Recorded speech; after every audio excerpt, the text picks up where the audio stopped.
If you're enjoying this Med Prep to Go Step 1 podcast, you can now get the content along with the content of the Crush Step 1 podcast ad-free in one bundle.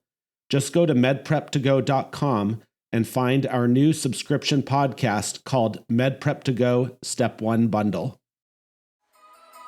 When the holidays start to feel a bit repetitive, reach for a Sprite Winter Spiced Cranberry and put your twist on tradition. A bold cranberry and winter spice flavor fusion, Sprite Winter Spiced Cranberry is a refreshing way to shake things up this sipping season. And only for a limited time. Sprite, obey your thirst. This episode is brought to you by Indeed.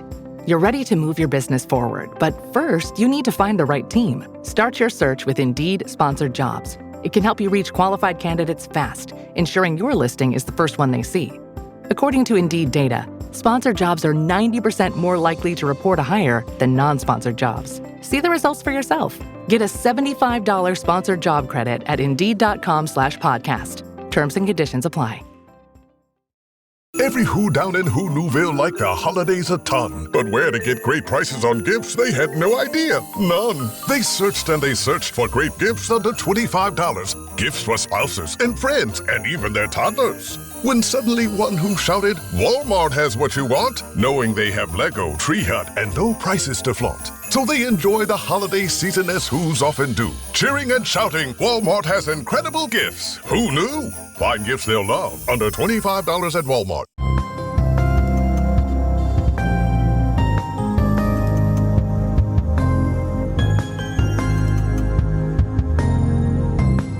Hi, I'm Dr. Raj, quadruple board-certified doctor in pulmonary critical care, internal medicine, and sleep medicine. And my book series is Morning Report, Beyond the Pearls. So is my medical podcast, which is also called Beyond the Pearls. And today I'm here talking about something I'm super fired about, which is what you're listening to, which is the Med Prep to Go podcast. And in this podcast, I'll be reviewing 3 USMLE Step 1 questions, and today I'll be reviewing questions from Pathology. So to get more questions like this, go to our website, www.medprep2go.com. This is a free audio and online question bank, and if you want to learn more about me, I already told you, go to beyondthepearls.com. Check me out on all of these social media platforms, Instagram, Twitter, Facebook, LinkedIn. I'll be happy to connect with you, and let's get started. So we have a 37-year-old G5P005 woman presents to the emergency department with abnormal uterine bleeding for the past week and shortness of breath for the past 2 days. You know what jumps to my mind? Just my inner monologue. Well, could it be a pulmonary embolism? Of course, when you're, pregnant, that's going to be a high risk, but who knows? It means she's soon after, the pregnancy. I know that doesn't relate to the abnormal uterine bleeding, but you say shortness of breath, who knows? Or maybe could there be a malignancy and now she's short of breath and she had a clot? I don't know. All these things jump to my mind. And she was short of breath for the past 2 days. She has not had any prenatal care for the current pregnancy, and her earlier pregnancies have all been uncomplicated vaginal deliveries. So, wow. Already I'm worried. So 37-year-old ER, abdominal uterine bleeding for the past week, shortness of breath, past 2 days. Let's see. She states that her last menstrual period was about 12 weeks ago. Past medical history is otherwise unremarkable. On physical exam, breast sounds are decreased bilaterally, and measurement of fundal height is consistent with a pregnancy of 30 weeks gestation. There is scant vaginal bleeding on speculum exam. Beta HCG measures 22,000, and that's milli-IUs per ml.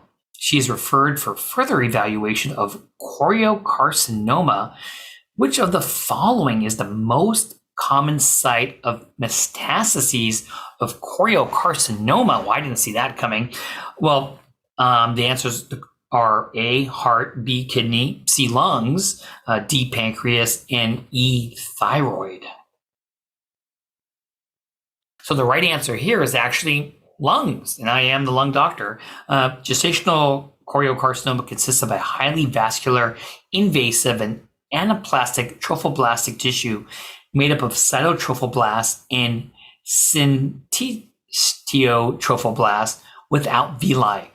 Choriocarcinoma can follow a non-molar or a molar pregnancy, where it is more common after a complete mole than a partial mole.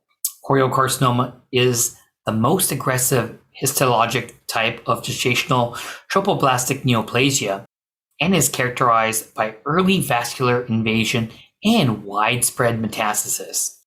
The clinical presentation of choriocarcinoma depends upon the extent of disease and location of metastasis. One of the earliest signs of widespread disease is continued bleeding from various sites even after resolution of a pregnancy. 80% of metastases are to the lungs, followed by vagina, central nervous system, and liver. Patients with pulmonary metastasis have lesions identified on chest imaging and can present with cough, dyspnea, or signs of pulmonary hypertension. So what's the learning point here, everyone? Choriocarcinoma is characterized by early widespread metastasis, most commonly to the lungs. Next question. This is a 7-year-old boy is brought into clinic by his parents who are concerned about his academic performance. They state that he is constantly in trouble for not paying attention in class and has received numerous detentions for being, quote, off task, end quote. The parents say he is generally well behaved at home, although he does sometimes take a long time to complete his homework because he is very meticulous and checks his work multiple times to make sure it is correct. Birth history and past medical history are unremarkable. During the office visit, the patient is well behaved in the exam room and sits in the corner coloring. Occasionally, he stares into space for 8 to 10 seconds, making slight smacking motion with his lips. Which of the following would be the best treatment for the condition that is most likely affecting this patient? Is it A, carbamazepine, B, clonidine, C, cognitive behavioral therapy, D, ethosuximide, E, methylphenidate? And the right answer here is D, ethosuximide. You know, the vignette describes the classic findings of absence seizures, which generally last less than 10 seconds, involving staring spells and can include rhythmic movements, such as smacking of the lips. Ethosuximide is the first-line treatment for absence seizures, valproic acid is another common treatment that is generally second line. Absence seizures and attention deficit / hyperactivity, ADHD, are often confused. However, this patient does not show any signs of hyperactivity and no signs of inattention other than, the staring spells. Additionally, he is only experiencing difficulty in one setting, school, and would need to be experiencing problems in at least 2 settings to be diagnosed with ADHD. Answer choice A, carbamazepine, is a useful antileptic, but is not useful in the setting of absence seizures. Answer choice B, clonidine, is an appropriate treatment for Tourette syndrome. Although the patient is exhibiting some tic-like movements, he does not meet the criteria for Tourette syndrome, as this requires 2 or more motor tics and at least 1 vocal tic. So choice C, cognitive behavioral therapy, is helpful in treating obsessive compulsive disorders, OCD. Although this patient is meticulous about his homework, this is not enough to suggest a diagnosis of OCD. And answer choice E, methylphenidate, would be appropriate for ADHD. Absence seizures and ADHD are also often confused. However, this patient does not show any signs of hyperactivity and no other signs of inattention other than the staring spells. Additionally, he's only experiencing difficulties in one setting, school, and would need to be experiencing problems in at least 2 settings to be diagnosed with ADHD. So what is the learning point here? Ethosuximide is the first-line treatment for absence seizures. Valproic acid is another common treatment that's generally going to be second line. Oh, Hilton stay, your beds are soft and cozy. No lumpy couch, no stiff futon, no shower line at crack of dawn. Oh, Hilton stay, a holiday you're saving. When you want holiday comfort you can count on, it matters where you stay. This season, enjoy spacious, comfortable rooms and friendly service when you book with Hilton instead. Hilton for the stay. Abercrombie Kids is bringing the cheer all holiday season and the gifts too. No matter how long their wish list is, there's always room for just one more. Whether it's a new winter coat, an extra pair of jeans, or cozy matching sweat sets, get gifting with looks they've been waiting for all year. Shop Abercrombie Kids in the app, online, and in stores.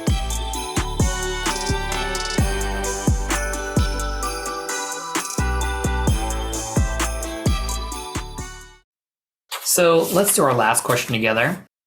This is going to be an 18-year-old gentleman who presents to the clinic with the complaint of fatigue and a cough productive of green sputum for the past 2 days. He has no significant medical condition. Social history reveals that he is sexually active with other men. Vital signs show a temperature of 101 Fahrenheit, which is 83.3 degrees Celsius, heart rate of 96, respiratory rate of 21, oxygen saturation is 98% on room air. Physical exam reveals tachycardia, dyspnea, and bilateral crackles on lung auscultation. Blood tests showed increased levels of lactate dehydrogenase and a CD4 count of 182. HIV test is ordered but is pending. Chest x-ray reveals diffuse bilateral interstitial infiltrates. He is prescribed trimethoprim sulfate.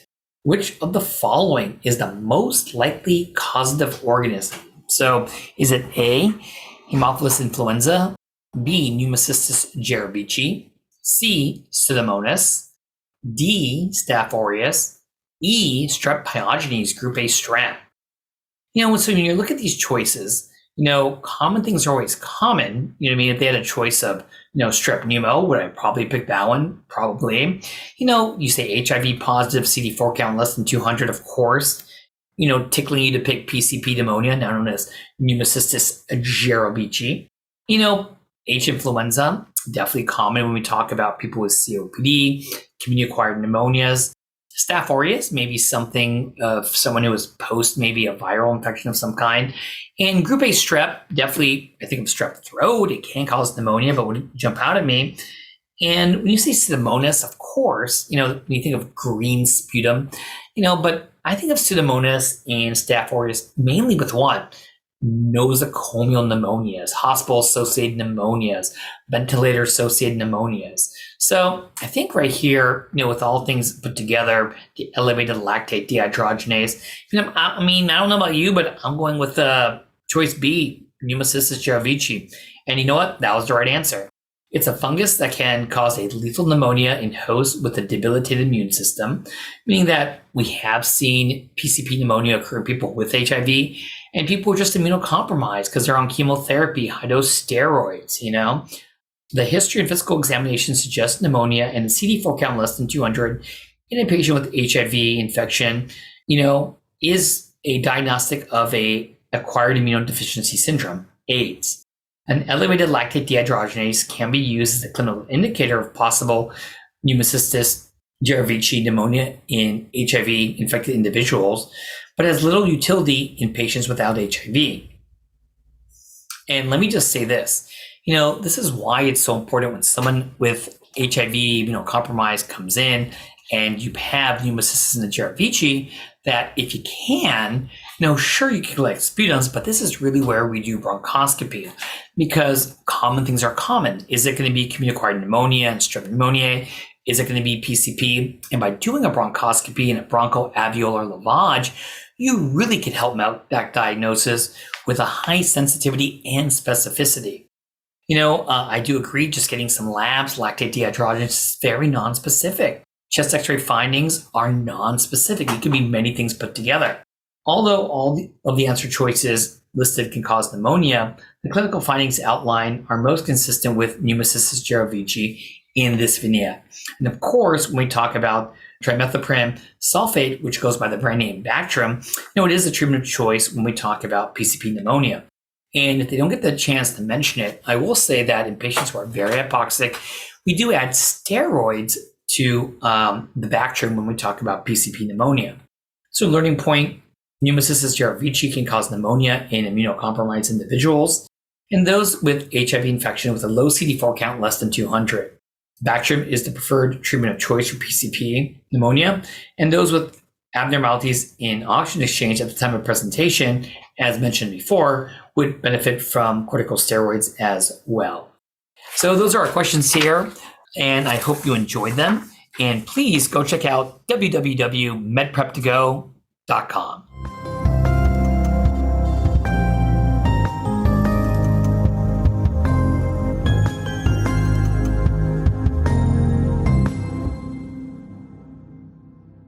Hi, everyone. This is Ted O'Connell. I just want to let you know that we have launched a Step 2 QBank podcast, very similar to our Step 1 QBank podcast. Each episode will have 3 questions so that you can study on the go. We are actively recording these and plan to release a new episode every 2 weeks. We're also launching a premium podcast bundle that will include ad-free access to USMLE Step 2 Secrets podcast, as well as early and ad-free access to all of our episodes from the Step 2 QBank podcast.